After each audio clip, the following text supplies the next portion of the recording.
warahmatullahi wabarakatuh. My name is Anissa Winnie, ID number 22110.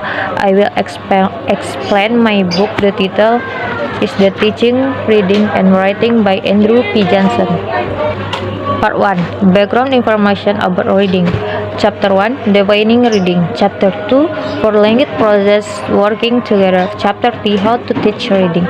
Chapter 4. A balanced reading program. Chapter 1. Defining reading. Reading is the practice of using text to create meaning. The two key words are reading and meaning. If there is no meaning being read, there is no reading taking place. Chapter 2. For language process working together. For language process work together to action development of each of the other: speaking, listening, reading, and writing. Listening and reading are the receptive process taking in information, and speaking and writing are the productive process giving our information. Language process raise for each other. Listening and hearing other people use language action children ability to speak. Young children first learn to speak by hearing others use language for real purpose. The grown and their ability to speak as the experiment and has other respond to their initial attempts at language. Reading helps students become better writer. Through reading, students have incidental context with the rules of grammar. Students develop a sense for the structure of the language and grammar and increase their vocabulary.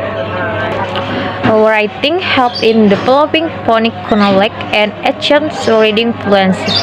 Young children listen for sound as they attempt to use letters to record their ideas on paper. Next, linear learning to tell. Some language learning systems involve in learning how to tell, and listen involve in learning how to read and write. How do you children learn to tell? They are not as to work in ability groups. They don't have experience in failure. They don't have to suffer of observing and practice meaningless sounds before they are allowed to tell. They are not asked to tell about things are not important to them or the part of their life or experience. Next, learning to read and write. Children learn to read and write in that much some way they learn to speak and listen. Children need to read real book because they are enjoy or find interest the book. Children learn to write by putting their ideas on paper, writing about things that they are interested in, and getting response to their ideas from other students and teachers. Chapter 3. How to teach reading. Below are some tips to keep in mind as we create good reading condition. 1. Creating the condition for learning to read. Help children fall in love with book.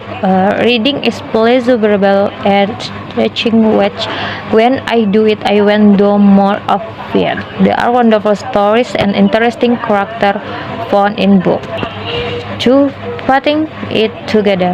To keep children moving along the path toward becoming mature, reading and writing is a fairly simple thing.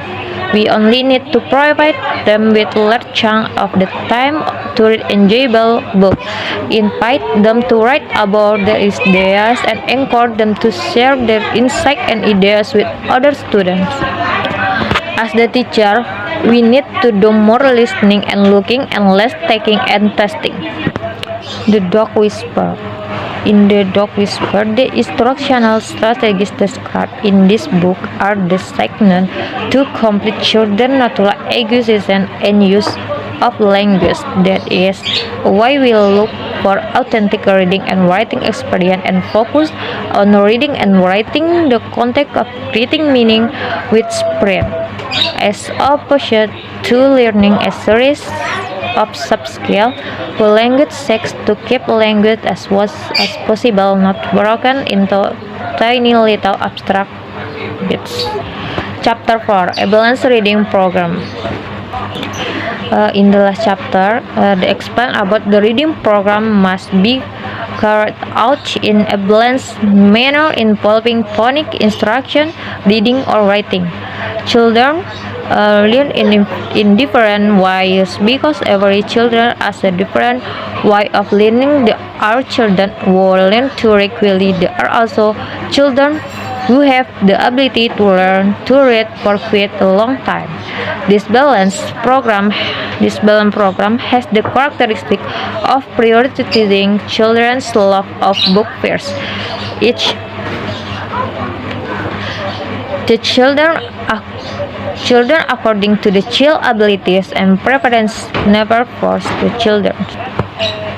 And these 6 were recognizing strategies are: context clues, figuring out what the word is by looking at what makes sense the sentence, to PSR or morphonic analysis, figure out what the word is by looking at the prefix, subs, or not word.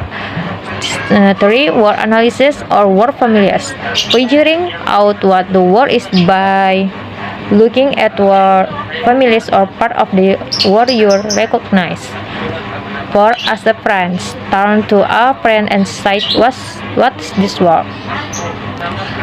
Next, skip the word. If you are still creating meaning, why stop the process to figure out a word?